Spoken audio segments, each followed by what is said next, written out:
We Do Biz. 3 minutes Un expert. Un conseil. sur We Do Biz. Et nous poursuivons dans l'expertise sur We Do Biz. Aujourd'hui, l'expertise autour du commercial et de la vente avec Evelyne Platnik-Cohen. Bonjour. Bonjour. Evelyne Platnik-Cohen, je le rappelle, fondatrice, dirigeante de Booster Academy.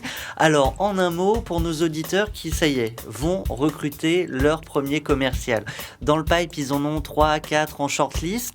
Et la question est de savoir comment reconnaître celui qui sera le bon, celui qui vendra mes produits, mes services. Alors vous-même, chez Booster Academy, vous testez des commerciaux pour d'autres, en plus des vôtres.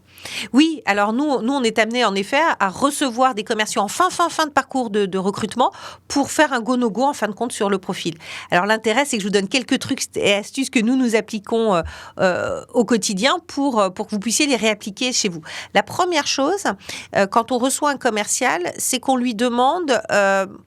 qu'est-ce qu'il a vu sur nous, qu'est-ce qu'il connaît sur nous, alors que ce soit à la fois sur nous en tant qu'entreprise, Booster Academy, mais également sur le client que l'on teste. Qu'est-ce qu'il connaît du site, etc. Et là, on va tester un point qui est quand même fondamental, qui est le niveau de curiosité du collaborateur. Jusqu'où il est allé. Nous, on le reçoit pour un test, pour le nom d'un client, mais est-ce qu'il sait où il arrive quand même, où il met les pieds?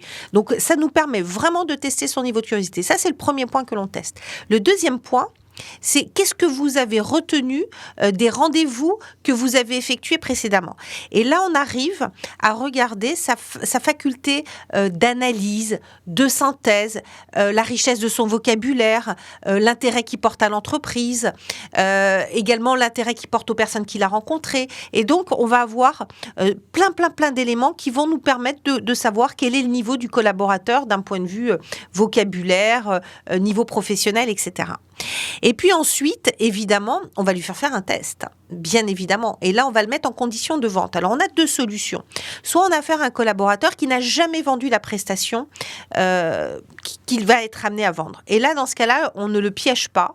On reprend une prestation qu'il a précédemment vendue. Et là, on va regarder ce qu'il met en place de façon extrêmement concrète. Et on va voir son niveau de vente. Et on va dire son niveau mécanique de vente, parce que là, il va donner le meilleur, sa technique, ce qu'il sait mettre de façon automatique en place. Donc ça va être une première évaluation. Mais en fin de compte, pour tout vous dire, c'est pas le plus important.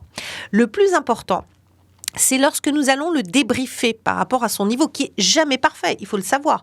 Ce qui prouve bien que chaque entreprise doit accompagner chaque collaborateur commercial vers l'excellence. Jamais une personne que nous avons notée a des niveaux en termes de comportement qui soient exceptionnels. Donc je ne promets pas que le collaborateur à qui je donne un go sera le collaborateur le plus fantastique commercialement parlant. En revanche, au moment où nous allons le débriefer par rapport à son entretien, nous allons regarder comment il prend ce débriefing et est-ce qu'il est capable ou pas de remise en question. Et je pense aujourd'hui que dans le monde d'aujourd'hui, par rapport aux nouvelles générations, par rapport à tout ce que l'on sait, on ne doit pas essayer de trouver le meilleur commercial, parce qu'hélas, il n'existe pas. Mais nous devons essayer de trouver les collaborateurs et les commerciaux qui savent se remettre en question. Eh bien, à notre tour de nous remettre en question sur notre compréhension du monde de la vente. Merci à vous, Evelyne Platnik-Cohen, fondatrice dirigeante de Booster Academy. Merci. À très bientôt sur We Do Biz.